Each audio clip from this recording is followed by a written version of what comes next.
What's up guys, and welcome back to the channel. Today, Gilbert claims his training camp has begun amidst rumors of a fight against Khamzat Chimaev. Michael Bisping and Anthony Smith don't believe Israel Adesanya's controversial swollen pectoral muscle is a result of steroids. Schaub explains why Francis Ngannou, not Conor or Khabib, will be the one to bring change for UFC fighters, and much more news. If you are new, please go ahead and hit that subscribe button and also like the video for more daily MMA content. Schaub believes Francis Ngannou is the only individual on the current UFC roster who could be the driving force behind bringing a positive change for UFC fighters signed with the promotion.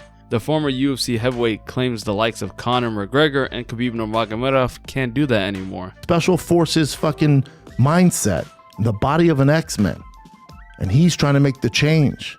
And you need someone of that magnitude to make the change. He's the only guy. Conor ain't the guy anymore.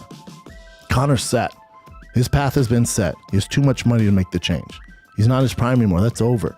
Khabib's retired. That's over. You have nobody else like Francis. You have your heavyweight champ of the world talking about where's our health care? Where's our fighter pay? And then he beats the guy that they thought was going to beat him on one fucking leg.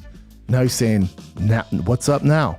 Islam Makhachev and Beneil Dariush are scheduled to headline a UFC Fight Night card on February 26. According to Makhachev's teammate and mentor Khabib Nurmagomedov, the Dagestani is prepared for his upcoming bout. On Instagram, Khabib wrote, "It was a good sparring day and I'm very glad to see how Islam Makhachev is ready to fight. 26 days before the fight, everything was on point." A matchup between Gilbert and Khamzat Chimaev has been rumored for some time now.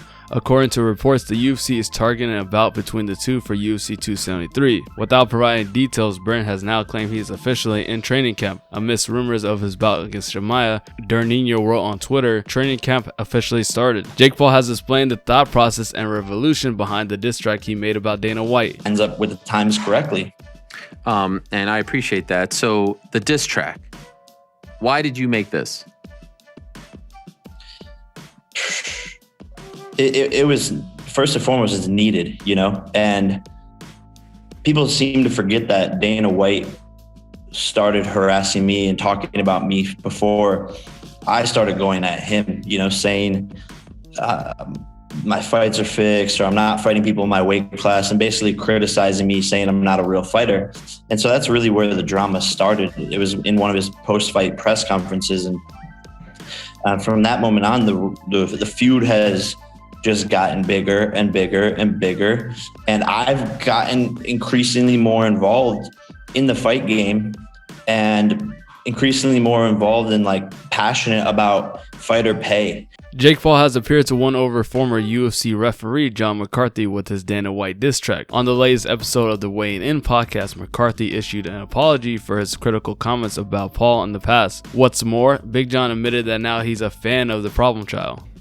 Okay, if you go back a couple of shows, and I said Dana's in over his head with this guy when it comes to social media, he needs to. It might be the highest selling pay-per-view that could be made right now in combat sport. Peter Yan took to Twitter to post a video of him being randomly drug tested by USADA. In the build-up to the rematch at UFC 273, Mercy and Aljamain Sterling have traded bars in the media. Sterling accused Yan of taking PEDs and claimed that USADA doesn't do enough testing for fighters who live outside the United States. Sterling wrote on Twitter, "For the record, I do not think every Russian fighter or athlete cheats. Just like every American, Brazilian, Chinese, or any other nationality of athletes, you have the clean and the dirty ones. Personally, I think cheater Yan is a dirty cheat. Maybe I'm wrong, but I highly doubt it," Sterling wrote on Twitter. Yan responded with a clip of him being tested with the caption, "Anytime, anywhere." Sean O'Malley has asserted that he would like to reach Conor McGregor's level of stardom and potentially even surpass it. Sugar suggested, however, that he doesn't want to be overwhelmed by stardom. But you've done this so young.